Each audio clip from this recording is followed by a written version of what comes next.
Hey, welcome to another episode of the Nathan Ross Rees Reformer Podcast.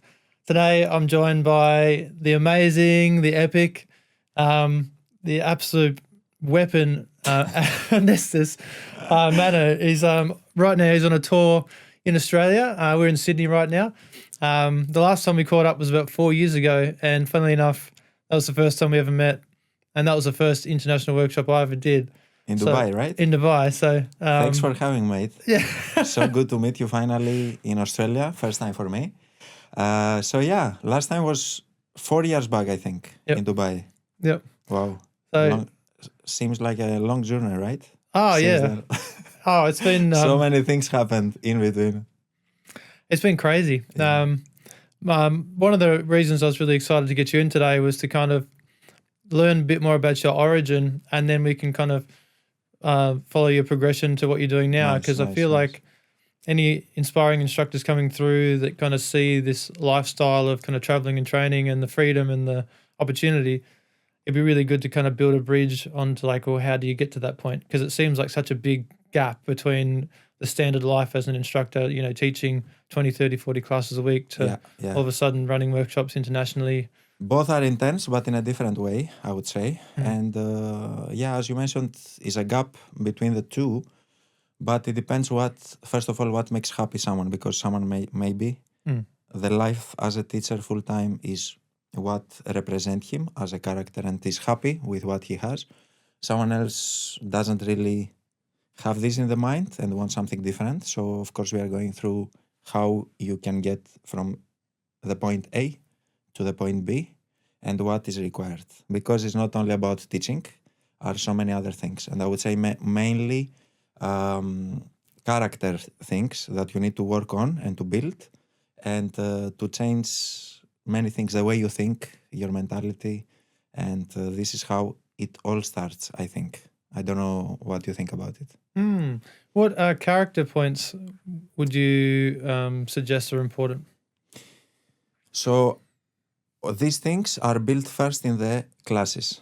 So what I mean, sometimes when we get tired or we teach many hours, we kind of not give up, or sometimes we find excuses. We want covers, or we inform last minute that, oh, I'm sick tomorrow, I need a cover. So I think that if you want to really grow as a teacher, you need all these things to not to do it, you know? Yep. So you need to push yourself really hard during the difficult days of your teaching, and to make sure that, you know what, I don't want to do what someone else might do. I want to be different. Because also, if you want to grow, you have to be different. So this is where you build it, I believe. You need to do the hard things. Yeah, that's such a good point, because it's very easy to kind of take the comfort route and to kind of like avoid the challenges and to kind of and not have accountability. Exactly. Yeah. And also, for example, sometimes we went through the phase that we teach the same faces every day, right? And we are kind of not bored, is not the right meaning, but you understand what I mean as a teacher. So in that point, also you have to be the teacher that is not this person that feels bored, but is the person that is excited and is welcoming and can't wait to meet the same person again and again. Because this person will be your promotion later in his circle, right? So you need to give the 100% in everything you do in the beginning. I love that. I feel like you could equate this to sport in a way. Like if you're an aspiring athlete, maybe let's say football, maybe you're playing in like the 3rd division and you want to get to like the Premier League. The thing you have to do now is to dominate the league you're in before you really get the chance to move up. Exactly. So like focusing on those things that are under your control, and like, you know, always getting there on time, always having great enthusiasm, getting to know everyone's name, high energy, you know, clean the studio, like treat it like you already own it. Exactly. That's this is the hardest, treating like the owner, So you met my ex-owner in Dubai. Yeah. So this is what exactly I was doing for her, and I'm really happy that I did it, because it gave me many opportunities after. You win also the trust of this person, right? And this is how it starts, you know. So how did you come about developing your own methodology and philosophy? So actually, when I went to Dubai, it was 4.5 years back from Greece.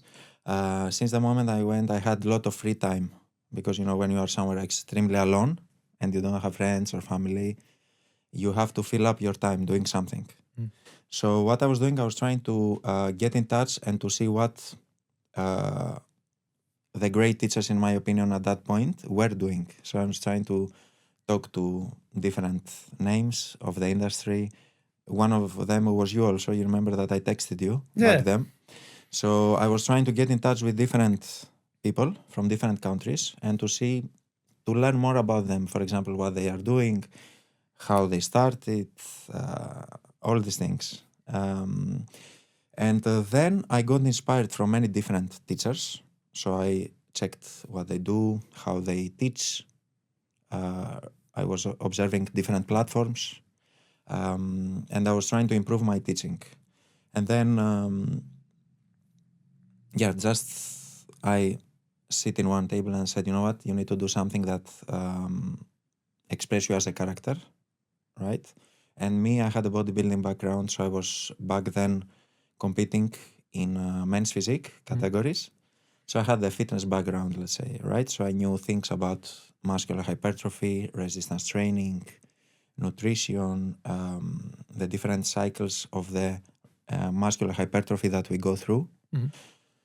And this is just the idea. And I said to my ex-boss that, you know what, I have this idea. So I want people that don't go to the gym for different reasons. Maybe they feel bored, they don't have motivation, or they got injured, or they don't have a personal trainer. So to build a class here in the studio that these students can come and can do resistance-based training using the resistance of the reformer, but also having a proper Pilates warm-up, workout, and also a specialized cool-down after the resistance training. So, for example, if you feel the compression, which is normal against of the springs, then during the cool-down to have the decompression of the lumbar spine or the lateral spine stretches, things that will give you also the benefit of the Pilates. And the feeling of, I feel now long and tall after the class, So you can combine both in the same exactly piece of equipment. This is how it started. I like that. Yeah. So the process then was did you kind of pick the direction you wanted to go in first, or was it more that because you had so much experience in it, you started experimenting and finding ways to bring the passions together maybe?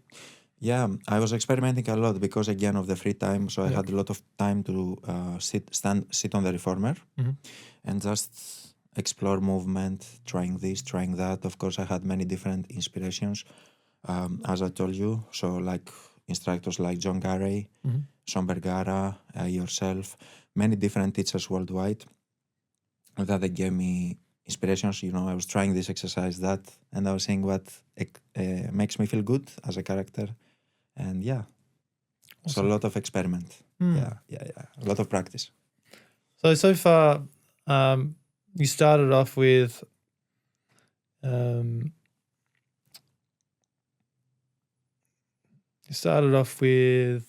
the first, I suppose what I'm trying to say, kind of putting it together so we've got like a clear pathway. So the first thing you did, or that we spoke about, was number one, you got to dominate the level you're at. You got to be an amazing example of an instructor, high performance. Number two, you're looking at expanding your network. You're kind of getting to know more people. You're taking in more information. You're learning new things. And I think that's also particularly relevant because when you do expand your network, it actually takes a little bit of courage to go and ask someone who is already established to say, hey, how you going? Yeah, because back then my following was very low and my profile on social media was personal, just catching up with friends. These were my stories that I was doing. So when you ask someone that has already a brand, you know what, let's connect live to do something. Not many people will give you this opportunity, because it's like, okay, but who you are, what you are doing, or This is what first will come in the mind. So I'm really grateful for the people that gave me the opportunity in the beginning, because they were like posting me and saying, oh, tomorrow I'm going live with Anesti, connect, check this out, follow him. And this was something that now I think of this and I'm like, okay, he was a really good person to do that, for me back then. Yeah. That I think that's really cool, because the initial, I suppose, the fear that would be inhibiting someone from doing that would be like, oh, what if they say no, or what if they don't respond? But I really think it's more the case that anyone who's kind of passionate enough to kind of get to a certain level within this space, they're actually looking to help other people do it too. Exactly. So any opportunity they get, they're quite willing to be like, yeah, no problem. Like, let's make it happen. Let's have a conversation. So just, if you're thinking about messaging anyone to expand your network, just do it. Yeah. Do it today. Just research. Yeah. So I don't know. I had the courage. I don't know how, because this is what we say. When I was in Greece, I was a different person. So always I say my previous life. Yeah. Since I moved to Dubai, I changed many things in my character, and I was really grateful to be alone, because sometimes, when you are busy with friends, you finish work, let's catch up for coffee, okay, let's go for a drink, okay, let's go there. You don't have time alone, so you cannot really think of yourself and your next steps. You just go with the flow of the day, and the days are passing, the years are passing, and you are the same person, You don't really work on yourself. So being alone is a good thing, I think. It's hard, but also gives you many opportunities to develop yourself, your mentality, your character, to change things. Build good routines. Yeah. Wow. It's very true. You remember you came to my apartment. Yeah. Yeah. I feel like we should explain what happened. So this first trip to Dubai, obviously I was pretty excited about being there. So staying in all the cool hotels, stayed in the Burj Khalifa, stayed at the Atlantis, and then rented a McLaren for 24 hours from a friend of Anesti, and then did a couple of laps around Dubai. Yeah. It was pretty awesome. I was like, wow, Yeah. I want this life. Because you were like, and also you were telling me some tips and things back then, because it was my beginning, right? As a new teacher in a new country. So you told me a few things. Always I was making sure when someone better than me was telling me something, to note it down and to work on it, not just to listen to it, Always, even in the lives on Instagram, when I was doing with other teachers, I was noting down what he was saying. 1, 2, 3, 4. Good. Now study this. How you do this, how you do that. So this makes faster the steps. Yeah, but it was a really cool period. And I got inspired a lot back then, because you were traveling, doing workshops and all these things. So I was like, yeah, it's nice. But I could see the gap that I have to go through in order to reach there, Many things need to happen. Well, you've definitely done unbelievable. So let's look at your progression now. So from that point, you've gone on to run workshops all around the world. You've gone on to open up your own studio brand with 2 studios in Dubai. It's bloody awesome. It's so exciting. The network you've built, like the Instagram's up around 60, almost 70,000 followers. So like it's pretty awesome to see that kind of growth. So to maintain that kind of growth, what are you doing to kind of keep the momentum, keep the energy? First, I feel grateful every time that I do something. For example, when I finish a workshop, I always thank God, and I thank myself that, you keep going. Grateful, of course, for the participants, the studio. So always you need to have the same energy to them. You know that. So because people that you meet today are not the ones that you met yesterday in another workshop. They don't really, maybe they know you as a figure of social media, but they don't know you personally. So you make sure that you don't disappoint and you put your 100% of yours.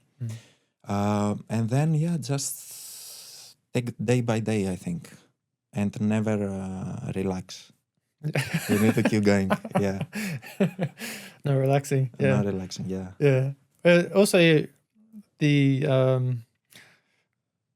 one thing to add to this topic, I feel like we all kind of get like a voice that comes from somewhere. I don't know where it comes from, like, and it usually comes with like it whispers in your ear like a little bit of inspiration, like, you know, like you should do this, you should go there, you should, you know, have this conversation, you should book this trip. And it's very easy just to kind of either ignore it or to put it, oh yeah, I'll do it some other time.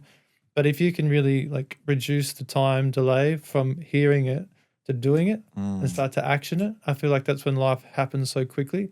Things start to move so fast because you're just like instantly implementing these ideas. And everyone has these ideas. It's just that whether you trust them or not. And my personal experience is if you kind of use that as a call to action and just do it as soon as it happens, really cool shit happens really quickly. I have thought of this and I call it a bit different. I call it the time to react. Okay. So, for example, the faster you react to something, Yep. let's say that you receive a message on social media and someone wants a class with you or someone wants a private with you or whatever. The faster you reply, the faster it will happen. Yep. If I reply after 48 hours, it will happen after, I don't know, 5 days. If I reply now, it will happen tomorrow, you know? Yep. And then the next one will come. So faster, faster, faster. Yep. I think this keeps the pace. It's exactly what you mentioned. And I believe that all the instructors and everyone knows, for example, if your dream is to do something, I think that if you think about it, you know what you have to do. I mean, not exactly because we always learn, but you know what is required, right? The difficult part is how you will now put it into the action, what you said. Yeah, this is the hardest part. So the faster it is, the more faster the outcome. So I also really want to get into today learning more about your life originally in Greece and then what actually inspired you to move to Dubai in the first place. Because that's like, as you said, you moved there and you had a lot of time by yourself. So you reinvented yourself. You kind of replanted yourself in a new environment. That takes a lot of courage. And obviously you must have a strong reason to do that. Yeah. To be honest, I was not happy in Greece. I like Greece as a country. You know, I like Greek people. I grew up there 25 years, my family, everything. So I'm grateful for the country. But for my goals and my expectations that I had in my mind, it didn't fulfill me. So I had to I was 29 years old back then. So I was like, it's a crucial period now, it's around 30s. So either you do something or then every next year will be similar or maybe 10% difference, you know, up and down. It cannot really change dramatically your life. So I did one competition in men's physique back in Greece. And then after the competition, I took a lot of confidence because I said, oh, wow, look how you are, what you did, you know. A lot of discipline with the diet and everything. So this, I think, it gave me a lot of confidence. And I was like, after the competition day, I was a different person. I was not like before. And then just one opportunity came from a lady instructor in Qatar that contacted me, a friend of mine. His name is Nikos. We were working together in Greece. He was military. And he said, you know what? This girl contacted me, said, for a reformer male role in Arabic countries. I will not do it, he said. So you want to talk with her? I said, give it to me, I will talk. I didn't know where Qatar is, so I Googled, you know. I said, where is that? And then she said, it's not for Qatar, it's for Dubai. And I had to go through a process from the agency to the owner, to the manager, again to the owner. It was kind of many interviews until it happened. Yeah, that's all. And then the answer got late, so I said, oh, forget that. You know, I didn't expect the answer because he didn't reply in a short period of time. And I was like, okay, now continue in Greece. Keep going, you know. I forgot it. And then when I see an offer letter, I was like shocked because I had to reply in 5 days. And this is a huge decision, you know. Yeah. So I had to prepare passports, things. And I was never there before. It was my first landing. Wow. Ever. Different culture, different religion, different environment, you know. So you really made an all-in decision. You're just like committing to it. I'm moving there. I'm going to do this. Yeah. And I was sure that I will not return back to Greece. When I left, I said, we go and we push, because if you keep, this is what I say also to the teachers that relocate. If you think of your previous life, maybe your previous friends, your previous girlfriends, your whatever, it's like having one foot there, one foot here. You need to go all in and to say, now we are here, we go here. We play this in this table now, not in the previous. Wow. Yeah. Yeah, I think that's really interesting. So tell me about what it was like. Did you manage to like organize an apartment in advance, or did you kind of arrive and stay in hotels? Or? I had to stay in a hotel for certain days, I think for 7 days. And during that period, I had to figure out alone my apartment. So I needed to meet agents. I didn't have any idea. They ask you commissions, this, that, you don't have idea. So you're like, okay, what's the difference here, there? And financially, I was it was hard for me in the beginning. So I had some people that helped me in the beginning. And thanks for that. And of course, after I gave back the money and everything. But in the beginning, it's very hard it's not easy. Yeah. You have payments in advance, this, that. You don't know which area is good, how the transportation, you need a car, bank accounts, numbers, many things. Yeah, it's like you're restarting your whole life. Everything. Yeah. So I had to prepare all this alone. Yeah, and you did all that in isolation too. So it takes a lot of fortitude and a lot of I feel like you really get to know yourself in these moments. Yeah. It took time to learn myself. It took around 2 years for me to understand my weaknesses, my strong parts. Especially first and second year were very hard mentally, because it's not about only work and growth, but it's also personal. You go home, and then what happens then? What I'll do, where I'll go, how I'll spend or you are off, and what you'll do. Mm-hmm. So then I was working still in off days because I had something to do. I didn't have friends or something. So I was like, okay, now how I open a website? Google 1, 2, 3, 4. This made everything faster. Yep. So I'm happy that it happened. Yep. Yeah, it's true. You kind of have to learn all these things by yourself too. Yeah. But it is nice because once you have that skill set, then it sets you up for the next thing you need to do. And then at least at the start, you kind of want to minimize your costs and be the one who kind of does it all. But eventually you can just outsource those things because it'll save you time. But for you to spend a good couple of years committed to this new life, when you first started teaching, how many hours were you teaching a week? I was full-time instructor. This means that I'm under contract. I was teaching many classes.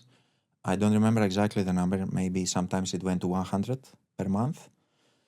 But I was making sure to give my 100% in every single class. So, for example, if I have one student, 100%. For example, I will focus on your goals. You're alone. So what do you feel? Back pain? Good. I will do some things that I know that will help you to feel better after the class. So I was giving my full for every single class because this is how you build the class. The person that you gave the full will go out and will say to the friends, oh, Anesti did that, come and join. Then suddenly your class from one person will be full. Yeah. That's right. Because people can see your energy, can see if you do it because you love it or if you do it because it's a job for you. I think you can see that. Can see how you are in a class, walking around or scrolling, are many things, not only the exercise. The exercise is the last part. So you kind of came in and you just kind of dived into this life where you're a full-time instructor. How many classes do you think you've taught now in Dubai? I never calculated that. I need to do that. I'm not sure, to be honest. Lately, I'm doing less because I travel a lot. So in both of the studios, Algo Pilates is the name. I'm teaching around 10 to 15 hours a week, depending on the covers and everything.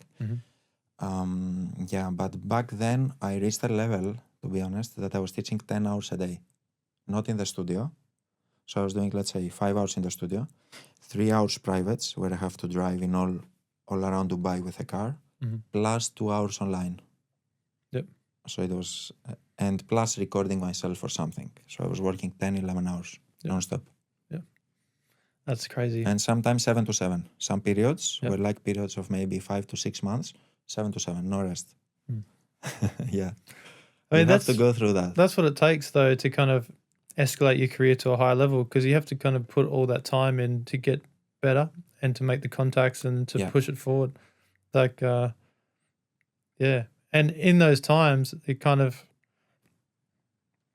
it's pretty tough, like energy-wise, because by the time you get to the end of the day, like, man, you're done. You know what I mean? Because it's so tired. A lot of the talking, like your face is sore. You know, but I feel like the excitement of like what the future might be kind of like is what pulls you through those times, because you're thinking, wow, because you can see the progression happening in a short period of time.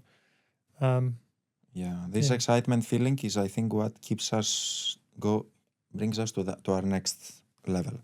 Because even if you teach 10, 11, if you love what you do, you are very excited because you made good impact to the people. You made your day worth, and also you feel this excitement that, wow, what I did today, I worked 10 hours non-stop. Wow, it's hard, it's not easy. So this makes you stronger also, because the next day that you teach 8 hours, you're like, this is easy for me. Yep. But if someone teaches 2 hours or 3, then for 8 is like a mountain, you know, that you cannot handle. That's right. Yep. Yeah. So you're building your capacity. Exactly. You need to build the hard things to do, and then everything will be easy. If you do the hard, everything will be easy after. Yep. You agree because you have been through all this. Yeah. It's similar. It's funny. The parallels are quite funny because, my major move was from Tasmania to Melbourne, and I did the same thing. I kind of moved there by myself, and did all the things, you know, figure it out. I suppose I didn't have to change currency or change country, but still, I was about the same age, 29, 30. So I was like, fuck it. I really want to I need to level this shit up. You know what I mean? I've maybe, because I kind of reached my max in Tasmania, I'd kind of reached like my earning capacity. I was teaching as many hours as I possibly could. There's like no other room to maneuver. Yeah. So the only real potential was to go to a bigger environment with more opportunities. So that's why I went to Melbourne, and I feel like it's pretty much the same idea. Yeah. You get there and you just teaching everywhere. Yes. All the hours. Yes. Yeah. And sometimes you need to do, I think, I believe that, I don't know if it's right or wrong, but I believe that you need to do also things for free. Yes. Many times. Yep. When you build your thing. Because doing them for free, it will make them happen. If you don't do it for free, certain things, maybe it will not make it happen. Yep. And you will not win this thing, whatever it is. Yep. So yeah, I've done this also. So for example, if the studio is like a late cancellation, let's say, right? And I was like a freelancer. Sometimes I was like, it's fine, you know, because I understand the person cancelled and everything. So I was not very into I want this or that. I was like, let's keep moving. Forget that. It's good. It's fine. Next, you know? Yep. It helped me personally. But that's really true though, because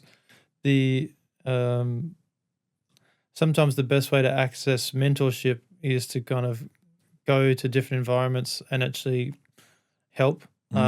So my original strategy when I was still in Tasmania is on the weekends I'd fly interstate to different studios and through the network that I'd met, and I'd participate in some classes as a client, but then I'd say, hey, you know, that person might have another 3 classes left. Do you want to like team teach? You know what I mean? You teach some exercises, I'll teach some exercises. Yeah. So all of a sudden, you know, teaching like 5, 6, 8 classes for free, but I'm getting to teach it in a new environment, which is challenging me, and getting really good feedback from like expert instructors. And you just compound that over weeks and months. It's like you're not going to be the same because you just get so much extra. you get so much extra expertise given to you directly that you really couldn't pay for. You know what I mean? Exactly. You can't buy that. You And can buy. so to kind of build a network and to seek it out and to give this extra time away for free is kind of what makes you more valuable in the future. So that was a belief I had as well, that even if I was doing things for free, that I'd actually learn enough and I'd be specialized enough that it would be exponentially more valuable anyway, because you're learning things that you wouldn't be able to normally get. So Exactly. So it's like, it's kind of like a delayed gratification in a way. You know, like, look, you might not get the financial benefit now, but it's literally impossible for you not to be more valuable if you keep doing it. So at some point in the future, like, it will become apparent that, you know, if you offer a workshop, the demand will be there because everyone knows you're good at that thing now. Exactly. Yeah. Yeah, that's true. That's very important. Yeah, but these people, they need to give you access. They need to see something on you. For example, to see a will or a passion for something that you want to do. And also you need to be, as you said before, confident to ask and confident to say, you know what, I want to do this class with you, or I want to come and join you, or I want to travel in your next workshop, you know. And if you also consider like the cost, you know, like the flights, the accommodation, maybe like a rental car, like you're putting all this money into it as well, and without getting paid to do it. So to take that kind of approach, I mean, it's going to cost you upfront, but if you get to the point where you kind of absorbed all the information and now you've got a higher level of performance, then that's the kind of thing that would make a big difference to like the amount you can charge per workshop. Because it's an investment that you do an investment to meet a teacher or to meet a person, but this might come back double, triple, not now, maybe in a few years, you know. But important, we need, if we have a goal, we need to invest to reach there. If you don't invest in certain things, are many things that can do. For example, as I mentioned, website, this, that. If you don't invest to do them, it will never happen, right? So you have to go through that, unfortunately, but it's part of the process. Yeah, very true. So you had the inspiration, the inclination, the desire to create more freedom. You wanted to start traveling. For you to take the leap from being a full-time instructor to stepping out of that to create the time and space to do other things, did you find that was like a scary kind of idea to step away from like a little bit of safety, or did you do it in stages, or how did you kind of transition out of that? Sometimes it was scary, but I was always thinking something that, for example, you will never be worst of what you were. You know, in Greece, for example, what I was, it was my lowest point, in my opinion. So I know that still if I lose my job or if whatever happens, I will never be back where I was because I will continue where I am, you know? So I always had this safety point in my mind. And I was using it a lot, you know? I was like, okay, let's say that you want to invest this. Yes, but you will never go back there, you know? So still I was able to do it. I was like, just do it. Whatever it is, it is. Yeah, and this is how when I stopped from full-time, I wanted to explore more. I wanted to see more clients, how different clientele, different conditions, different age capacities, different type of reformers. Is different to teach there, different to teach here, right? Different distances between the reformers, different music, different owners. So this opens your mind and you can see, you can make your road more clear because you have more information. Yeah. So this was my next step after. And when was your first ever workshop that you taught? My first workshop was in Dubai, in the studio that I was working for. So I said to Rima, I said, I want to do a workshop. She told me, you think of doing something, blah, blah, blah. So I said, what? And she said, I put it together some Yeah, very simple things. And I did a 4-hour workshop. I had only 2 people, so it was one of my colleagues and one guy that came from another city, a personal trainer, not even an instructor. So I just did a workshop for 2 students. I was like, yeah, what is this? So I was like, yeah, this was my first ever in Dubai, 2023, I think. Mhm. Yeah. I fucking love that so much. You know what I Yeah, mean? Like yeah. that's like, like first of all, thank you for being so honest because like it'd be very easy for someone just to kind of like bypass that and be like, oh yeah, it No, was all come good on. and everything was We all fine. start from somewhere, and Yeah, the best thing, these are the best things actually, yeah, because you have to think to remember how you start, what you did, everything. So these are the best memories and the hardest, but still, you know. yeah. Yeah. That's so good. And then then I continued in Greece. So I was a teacher in Greece that gave me the opportunity, Christina, to co-teach with her. So I told her again. I said, you know what, I do this. I don't know if you like it, whatever. I would like to do something in Greece, and this is how we did it. So students there felt good with me, and then I gained the confidence of okay, it's something there. Of course, not perfect or not good enough, maybe, but something is there now. Work better, do more, clear it up, work on it, and yeah. So you went through the process of like optimizing the delivery of your workshop and expanding the content. Mm-hmm. You can only really do that by doing it. Yeah. You know, like Yeah. the more you actually get in front of people and deliver it, that's how you actually make it better. Like a lot of the time, you know, you kind of come up with ideas and theories and strategies, but translating that from a theory that you've kind of come up with to actually delivering it to a room and then having it be received well, that's like a Exactly. new skill. Yeah, received well is the good word that you mentioned, is the most important. Because maybe your information is perfect, your knowledge is amazing, very deep, and but the way we communicate, and this is also something that I had to work a lot to transfer what I want to say and to think what they want to receive, why they are here today, and how I will bridge this. This is also another thing that you need to work, the communication skills. Is there when you teach your workshop, have you developed like a pathway that you kind of go through? Is there stages in the workshop that you like to do? Like to give an example, I like to start off with doing a workout straight away because I want everyone to experience everything before we talk about it. Okay. So that way that if I'm bringing up some kind of theoretical point or some kind of strategy, if you've never done it before and don't know what it feels like, then it doesn't really mean anything. So that's something that I would do.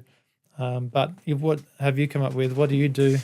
First of all, I need to know the goals of the studio owner of the studios, because every studio has a different goal, right? Yep.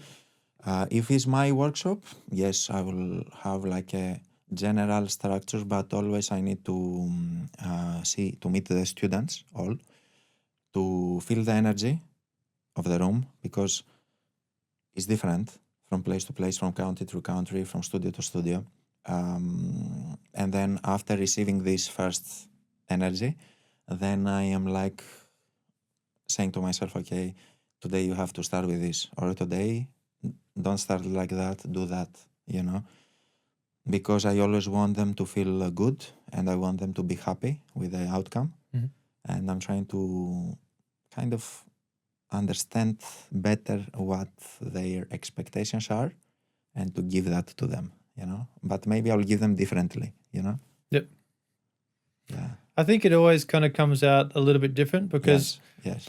You, especially because you receive different questions and that can tend to take it in a different direction. Exactly. So it's always going to be like unique every workshop. Yeah. But there's always going to be, I think, points that you guide them through that we kind of like need to get to get the experience you intended. But yeah, I think it's pretty cool that It seems like you're adapting to the room that you're in, really. Yes, yes, Yeah. yes. I adapt to the people. I like to give time to them, to talk to them, not only to talk for myself. I like to learn things for them. So what they like, what is their background, certifications, what style of teachers they are, what is their preference when they teach. So these things helps me to structure better my workshop. Yeah. Yep. So you started teaching workshops. You started doing them internationally. Now you've started up your own studio. So tell us about. Am I pronouncing it correctly? Algo Pilates. Algo. Yeah. So that means, is that body in Greek? So algo is I combine two words. It's a bit complicated. Okay. So in Greece we have a word that is called ego. It means me. Okay. Yep. And then it's like, my way of thinking is like alter ego. So it's like changing me. Okay. You know what I mean? Yeah. And also is the word go, that is like start.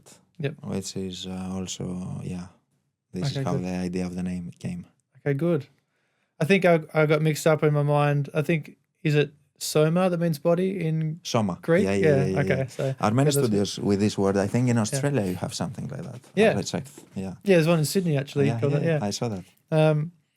Okay, good. I like that you kind of come up with your own name based on it's unique, rather like anyone out there who's looking to open up a studio, good luck picking a name, because like every name, I swear, every name is taken, not just by one person, but like multiple. I was checking everything, to see what they have, this name.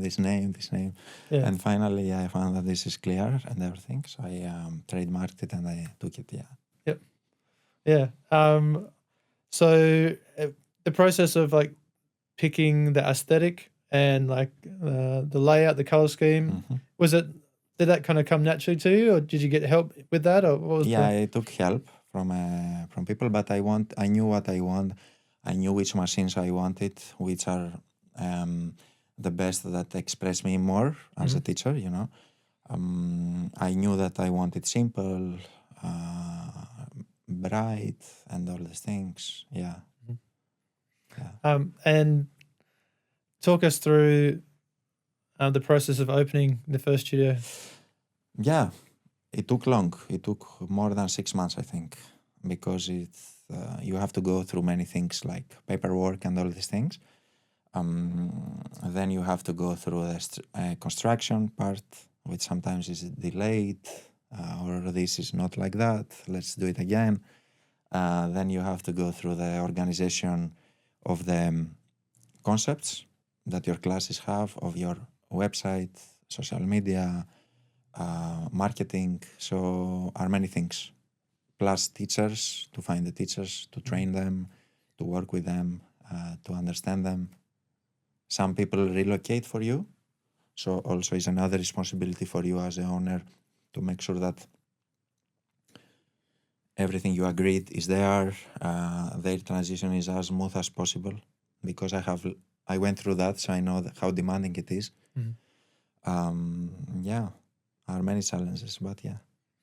How did you find the transition from being the instructor to being the owner of the business?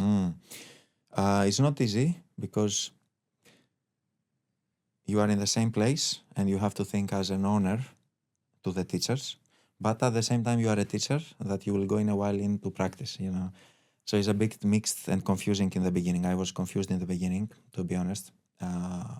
If I have to say that or not, if I have to tell something there or here, But then I think I went easier through the process.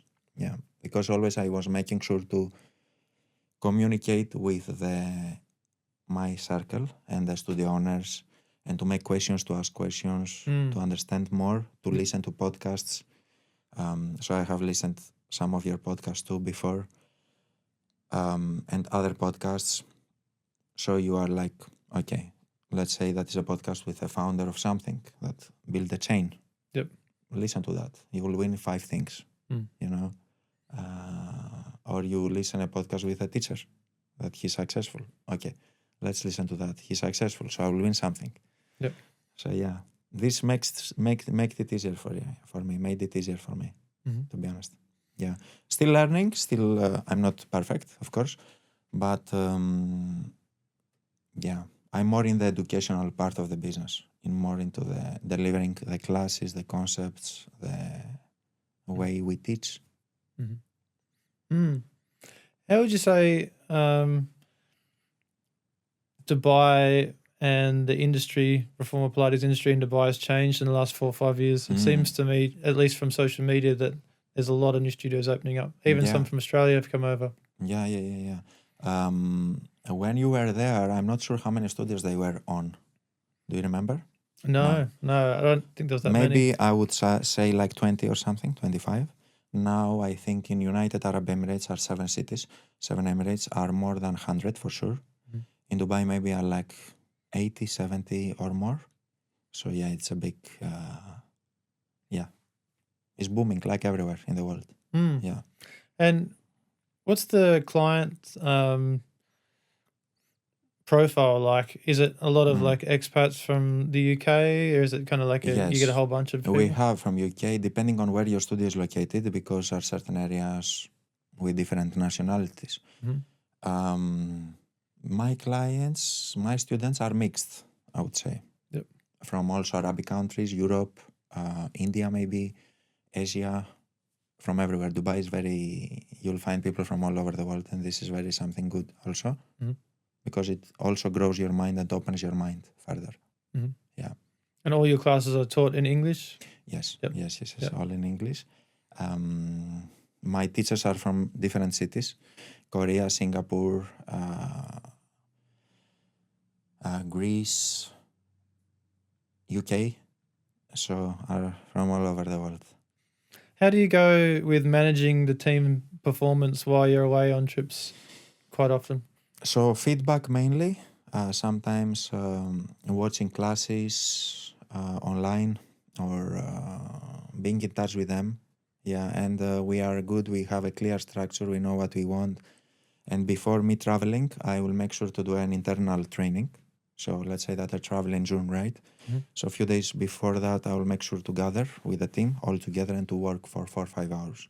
So guys, the problems, how we solve this, how we'll work on that, feedback from them, and then putting out challenges. I like always to put challenges. So for example, they don't know the concept of the workshop. They go just, guys, today, Nathan, let's do that. So pick up 2 and let's show us that. You know? What do you mean? Let's say that is an exercise. Okay. Tendon stretch. I'm giving an example now randomly. I'm not saying that is that, right? But I'll say, Nathan, let's go through tendon stretch. So, guys, let's jump on the reformers and you will get us through that. Okay, so you get the instructors out of the comfort zone. Okay, to teach the group in the workshop. Yeah. Okay. Or teaching, I will do also the same. So you'll pick something for me. So we go through a challenge out of the comfort zone. Okay. I like that. That's good. Yeah, it's good. Yeah, they are not ready for that. I mean, they don't know it, but this exposes you in an environment that you didn't experience before, so you'll get better. That's right. You know, is what I was doing always to myself. Yeah, it's a special type of stress when you start to train other trainers. Yeah. Because the expectations are much higher than a client. True. Yeah. True. So I feel like for anyone who's looking to progress quickly, getting into that role where you actually start to train trainers more, that will really progress you fast. Yeah. Or maybe, you know, when it's about the marketing, social media, if Nathan, you want us to talk about this or, you know, to put your voice out there when you record yourself, different challenges. Yeah. I'm not forcing you, never. I don't force you. I will not say to you, you have to do that. But I give you the opportunity to choose it and to grow yourself, you know? So you're promoting that your instructors create like an online social media identity? Or? I'm happy to support. Yep. So if they want my support, I'm there. And I'm happy always to give, if you ask me something, to be there, Mhm. But of course, is what we mentioned before is what you expect for your future, what you want. Yeah. You are the one. I cannot force you to do that, Yeah. You have to be the one to say, I want to become this or to be better or to do that. Yeah. From your experience working for different people, I'm sure, like most of us, you would have had some really good experiences and some really bad experiences. Coming through to that position now of being the owner, is there anything that you really wanted to do and you really wanted not to do to kind of make the experience better for the instructors? I didn't understand exactly what do Oh. you mean. So, if you've worked for different people in the past, not every business owner is necessarily super friendly or Okay, I super get it. nice. Okay. Maybe, they react a certain way when they're stressed, or maybe they've got certain habits of communication style, which can be a little bit disruptive. Or maybe the beliefs around money, or I don't know. There's definitely some people that are in authoritative positions that really shouldn't be. They're not really suited to it. Okay. But other people, they're actually quite well suited to it. They're calm, composed, relaxed. Always got the best interests of like the team at heart. So I suppose my question is, I'm guessing you would have had experiences in the past with different owners you work for that were not good experiences. And then you would have also had some experiences which were really good. And based on that, is there kind of like something you're trying to achieve with how you run your team now? Is there things you're avoiding doing and things you're trying to do? So first of all, coming to the owners and to the experiences, personally, how I take it, since I changed, I take everything positive. So for example, even if someone says no or do something, I'm the person that I will not blame you, but I'm the person that I will take it and I will say, okay, how I can make now him or her to convert to yes through my actions, not through me saying to you, no, you have to do that. But what can I do as a teacher or as a person or as a character, I don't know, to make you say he was right. He deserves that, So this was I was taking lessons. Now, of course, from business perspective, I think that no one is perfect. I'm not perfect and no one is perfect. We have the weaknesses, but yeah, I'm calm, as you see me now, but I'm very obsessed with discipline, hard work, and professionalism. Yep. So I need my teachers to be professional, disciplined, hard workers, and these are the three very important things. And yeah, they have to be there. If they are not, then maybe I'll not be that good, because are very important to me. Yeah. So these are values that you're presenting to them early, so they understand exactly how to be successful. If someone wants to work for me or with me, he needs to know that you need to work hard. I'll be there to support you to do whatever you want. Let's say, if you want to record yourself, I will bring you a photographer, I'll bring you a videographer, everything. But I want from you to be disciplined and to work really hard, to be very professional. So all the students to be very happy with your professionalism. The exercises, the programming, the way of teaching, everything can be changed, right? Also, as we go, we learn more and we say, okay, this, I change it now, I'll do it like that, because you're still learning. Yep. But the discipline, character, mentality, you need to work hard on it. Yeah, from the beginning. Yeah, I think like they're kind of traits in people that you can't really teach people to be like that. I mean, you people have to select it for themselves. I agree. You can't change someone necessarily. I feel the best thing to do is be very clear from the start. This is what the expectation is, because most of the problems that you'll experience will be from people that don't have the same values, and then you've just gone too far into the process, and now you're suffering the consequence. Exactly. But if you're like very clear at the start, you can solve those problems. Yeah. And it's different. The words is different. Action is different. Mm.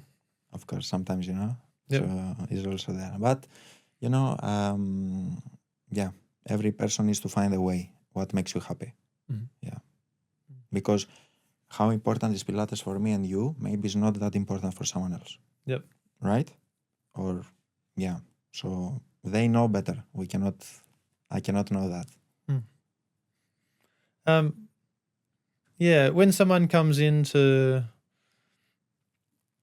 when someone's potentially going to become an instructor for my studio, Mm-hmm. one of the first things I like to talk to them about is our expectations. And there's a couple of things we go through, which is have to be trustworthy. Obviously, you know, we're going to be giving you the keys to the studio, you know, going to be, obviously all the time and the money and the effort that's put into building this space, we're not just going to give that to anyone. So we have to have like zero doubt that we can trust you. Reliable in the sense that the last thing you want as a business is half an hour before the shift, oh, sorry, I can't make it today, you know, emergency cover. Because then if everyone does that, there's no business, it doesn't work. So Correct. you have to have an ability that you can rely on the team individually. You have to have enthusiasm. You have to really love being there, and that comes across in your tone of voice, your body language, how you engage with everyone. And you really have to care about the clients. And those 4 things, you either have them or you don't, and they're not necessarily skills, they're like choices. Exactly. You can do it, just you can do it. Yeah. So if someone has all that but they're not enthusiastic, then it's not going to work. You know, if someone has all that but you can't trust them, it doesn't work. You know, if someone has all that but they don't care about the clients, it doesn't work. So it's like basically they don't actually have to have any skill or knowledge about teaching reformer at all, because if they have those 4 things, I can teach them the rest. I can teach them how to do everything else, because everything else is skills, processes, systems. But if they don't have those 4 things, then there's no point, because we're going to get to an impasse where, you know, we just won't get past it. But that I love talking about things like this, like philosophy and methodology and systems, because it kind of gets to the core of what you're trying to do. Yeah. Because like the more you teach and the more aware you are of all the different ways you could teach one thing, you kind of get forced to realize that, well, how do I want to do it? You know, there might be like 20 ways to teach like a lunge. How do I want to teach it? What do I believe in? What is it? What system and method am I kind of prioritizing? And that's, I think, the beauty of the longer you're in the game, the more refined your processes become, and the more you can articulate what you're trying to do. So, yeah, it's an exciting time. I feel like what's happening generally in the industry is more people are kind of creating their own niche, customized systems and experiences. So you're getting incredible variety of different versions of the same thing. And I think that's beautiful in a way, you know, as long as everyone has a reason for doing the things they do that they can justify. This is very nice. I love this. Yeah. And what I say also is that we always have to respect colleagues, educators, worldwide, not specifically in the same environment, and to never talk bad for someone. These are also very important values, you know. Even in the same environment, teaching environment, you should never talk bad for your colleague or to another colleague. Or in our position, we should never talk bad for someone else, educator, but just respect, you know. It's very important, yeah. Yeah, that's right. One thing I feel that inspiring instructors, entrepreneurs, eventually what happens is when you start to really share what you believe in, you're going to come across a whole bunch of negativity online, you know, comments, people that disagree with you, people that are criticizing you. Now, I did remember casually seeing that on one of your posts. Someone had said something about, I think, a workshop you're teaching in Ireland or Northern Ireland or something. Okay. And I remember you commented back, and I really love your comment. you basically said thank you so much for engaging with this and 2 smiley faces. So is that the way you kind of handle that kind of criticism, just to kind of just kill them with kindness in a way? Or Yeah, I don't like to go against of something or to say to you, okay, but I saw you did that. You know, doesn't make sense, because even if I continue, nothing will change. Yeah. Right? So just I accept it. I also review it. So I'll think why she said that or he said that. What's the reason why this? Okay. Do I have a reason why I do it or not? You know, so this also helps me. But I will not go through that, no. And if someone also tells me someone said something this, that for you, I would never say something to this person, oh, but he's that or he's that. Never. I will say, oh, really? Okay, that's fine. You know, it's okay. Yeah. This is how I handle it. Yeah. Yeah. I think trust myself. That's a really positive way to handle it. Yeah. Yeah, it's really good. So I wanted to kind of share that because it's always going to happen to everybody.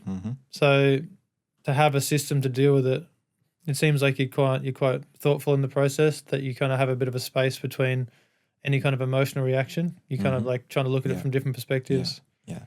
What will bother me if you come to try me live, my class, and then you will say something, then I will consider it very seriously, you know. But when you see just a move on social media, you don't know me, one, you don't know my background, you don't know how hard I have worked, you don't know if I know classical Pilates or not, you don't know if I teach it or not. So come in my class, try it. If you don't like it, we will chat live. You know, I'll be happy to do that. Yeah. I like that. Yeah. Now, just before we finish up, I'd like to kind of touch on the future, the exciting things you got planned. Yeah. So what is the future for the business, the future for your teaching, your workshops? What do you So have my envisioned? future for the business, I want to grow Algo Pilates and to make it a very strong brand in GCC countries. This one goal. Secondly is to continue exactly same as I'm going, because I'm still giving the 100% every day. So this is what the momentum I need to keep on going. Yep. And I don't know, to be healthy, to have my friends and family healthy, everyone, and just to enjoy their life and every day. Yep. As I do it now. Awesome. Well, I just want to say that I'm really, really proud, really inspired. Thank you so much. Thank you for having me. It's a pleasure, really. Yeah, the progression you've created for yourself, the life you've built for yourself, like it's kind of like an architect, you know, from thought to reality, you're kind of building the life the way you want it to be. And I feel like it's so inspirational, it's so fun that anything's possible, really. We're only limited by like what we can think. So, you know, we got to think big and keep pushing. Yes, and the great thing is that you saw me in the beginning and now you meet me today. Yeah. So it's a real thing, right? Yeah. It's a period of time. Yeah, really exciting. Thank you again. And one last advice to all instructors that I want to say. I want to say to think positive, to work really hard, and to not complain. These three things. So never complaining, never saying, oh, it's someone's fault, it's our fault, and we need to get better. That's right. all. Yeah, we need to work on our way of thinking. Yep, 100% accountability. Because that way you kind of, you prevent things from happening again. Exactly. Yeah, you change it. Yeah.